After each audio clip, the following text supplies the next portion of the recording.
Back to OVC Media Day, presented by CenterPoint Energy, right here from the Doubletree in Evansville, Indiana.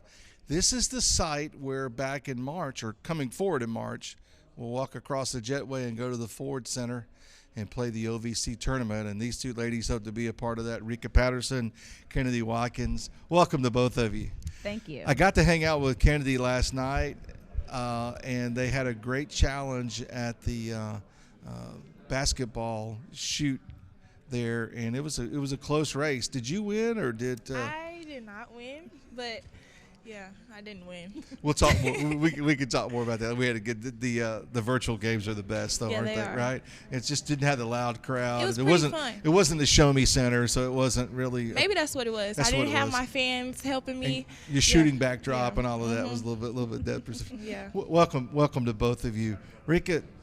Last time we were here, it ended well, but it didn't end well, and then an up and down season for you last season. So kind of catch us up now that we're in person on Semo women's basketball. Yeah, last time we were in person for Media Day, Tecia Thompson was sitting here.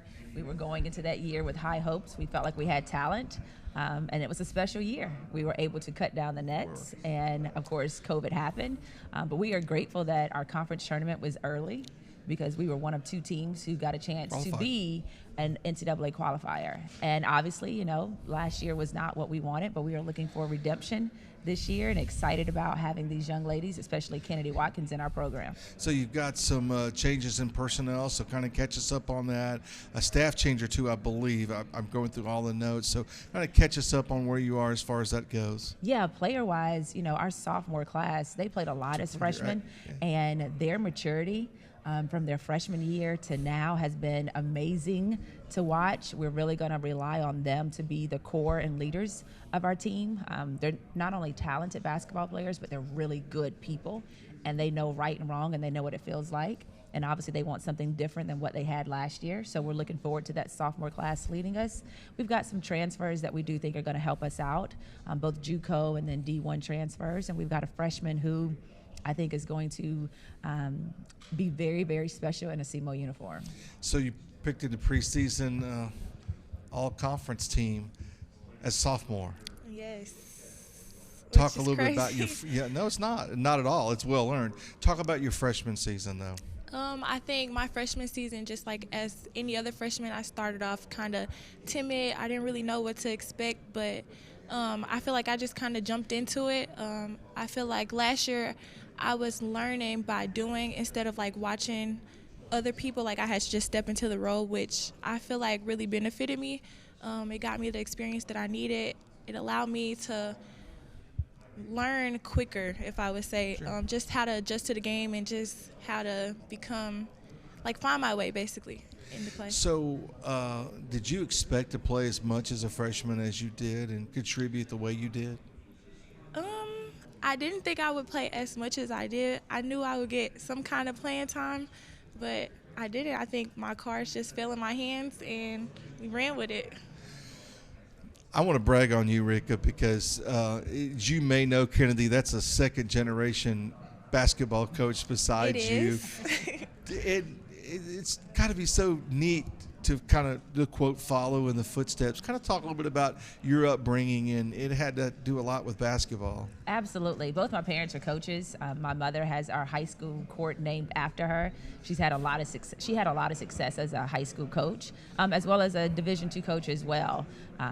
So I grew up right in the gym. That was my life, and I hope that I do a pretty decent job at it because it's kind of what I've known.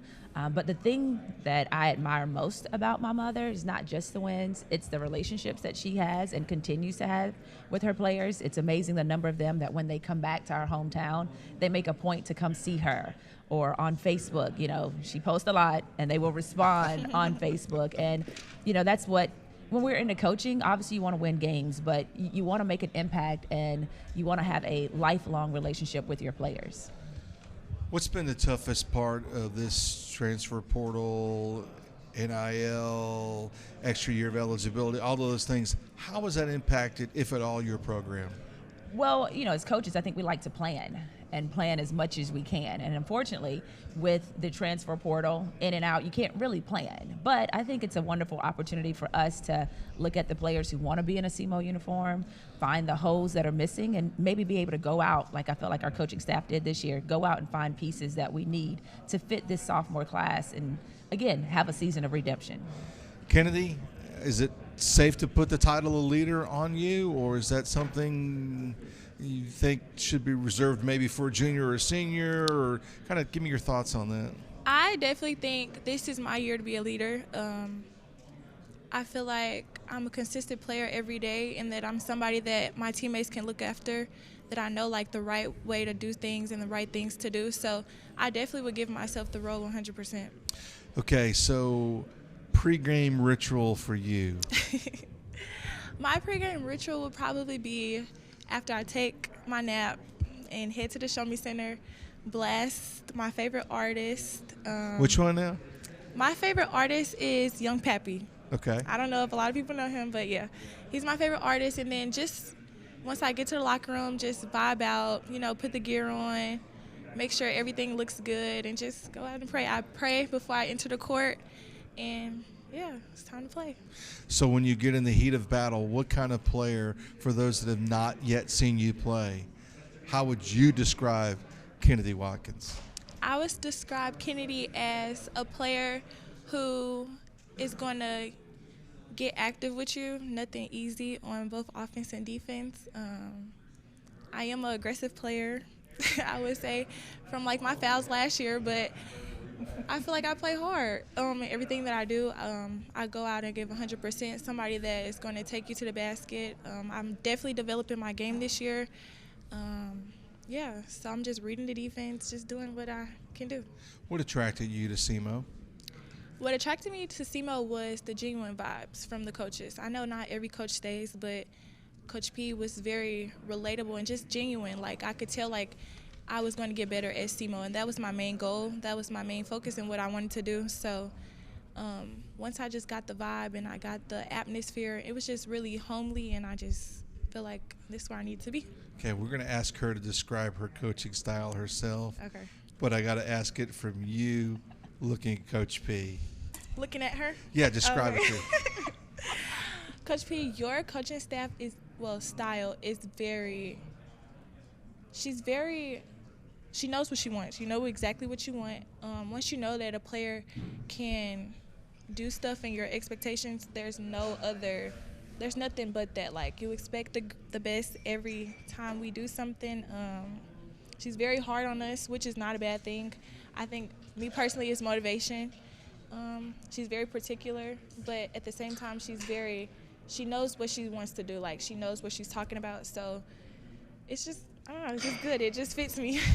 All right, I'm going to let you describe yourself then, and then in turn, we'll be able to grade Kennedi's response. Yeah, well, as a coach, you want your players to believe in themselves, number one, right? And you want to see the greatness that's inside of each and every single one. And it looks different for each player. It does. But the goal is for them to see it, to recognize it. And even when they can't see it, we as coaches have to push them to that and figure out ways to motivate them and figure out ways to get them to open their eyes to the greatness that they all have. And yes, I do push. I have high expectations. I don't want them to look back and say, dang, I wish my coach would have, or dang, I wish I would have done this. Let's go out, let's give it our all, whatever that looks like, and see what happens.